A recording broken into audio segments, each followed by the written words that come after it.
Papa, maman, cher honorable, chère excellence, votre satisfaction est notre devoir. Voici la solution rapide pour toute activité des transactions immobilières en RDC.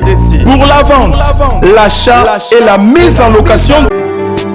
L'Agence congolaise de prestations et services SARL, la solution rapide pour toute activité des transactions immobilières en République démocratique du Congo. Vente, achat, gestion, estimation, mise en location des biens meubles et immeubles, contactez-nous au +200. L'Agence congolaise de prestations et services SARL, la solution rapide pour toute activité des transactions immobilières en République démocratique du Congo. Vente, achat, gestion, estimation, mise en location des biens meubles et immeubles, contactez-nous au +243 85 27 79 630. Vous avez une parcelle à vendre, un terrain, une villa, une Oji mamacita, Oji mamacita, tu demandes de qui de moi de nous pour toi je t'ai redessis massa. Vas-y mamacita, Oji mamacita, en plan ensemble je t'ai dit je t'aime à travers le milinga. Oji mamacita, tu demandes de qui de moi de nous pour toi je t'ai redessis massa. Oji mamacita, en plan ensemble je t'ai dit je t'aime à travers le milinga. Quand je pense à toi je suis pas allé, je suis BG encore. Tu t'en fous de mes reproches et de mes erreurs qui sont moches.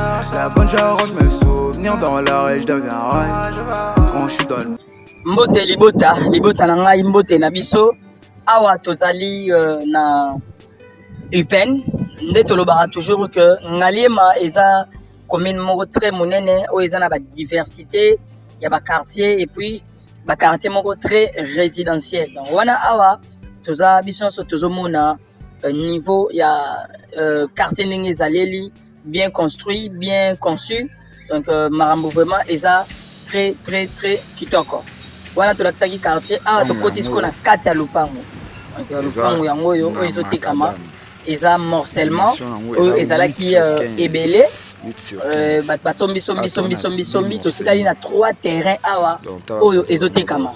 Donc toza na terrain ya 8 mètres sur 17 oyo ezotekama eza mibale ba 8 mètres sur 17 8 mètres sur 17 et puis terrain moko ya mulai ya 7 mètres sur 45. Donc au-delà déjà il y a 300 mètres carrés. Et par rapport il y a prix Toropé ça va prix ezali pona ba 8 mètres sur 17 balobi na biso bakati yango na $65,000 à discuter. Donc au moni quartier liboso lupango za asphalte ndeka bozomona portail yango wana liboso la mituka ezoleka. Donc so sombi orobima mbala moko na prince moni badinga basombaki na mwanda ya mwana ya muke bazwaki. Donc ba clôturer déjà to relaxa bino pe ba o basombaki déjà bazotonga. Donc 7 mètres sur 45 voilà et ozala koto ti na sima ya ndako wa munene tozomona oyo. Donc par rapport ya ba prix tolobi 8 mètres sur 17 $65,000 à discuter. Et puis 7 mètres sur 45 batie na prix à 110,000 à discuter. Donc voilà na lobaki toza na commune ya Ngaliema quartier Ngombaki Kusa na secteur ya Mbinza UPEN. Donc quartier sécurisé, bien asphalté et puis très propre, sécurisé. Donc voilà, tous évolué na idée tous là que ça toujours. Tous qui est place motu oyo asombaki déjà azotonga. Pour na repère ça peut idée na ba o ba resomba que le pango les a un problème té parce que baninga déjà basombaki bazotonga. Voilà, tous les sous pour la sa place motu oyo 7 mètres et 45 nanda ko bazotonga ya sikawana na prix à 110,000 à discuter. Donc so bet déjà 7 mètres sur 45 yo mo comprendre que ça au-delà il y a 300 mètres carrés. Donc yango batia on a pris wana 110,000 à discuter. Et puis le pango oyo donc bomoni quartier ndenge ezali, bomoni secteur ndenge ezali, bomoni asphalte presque partout.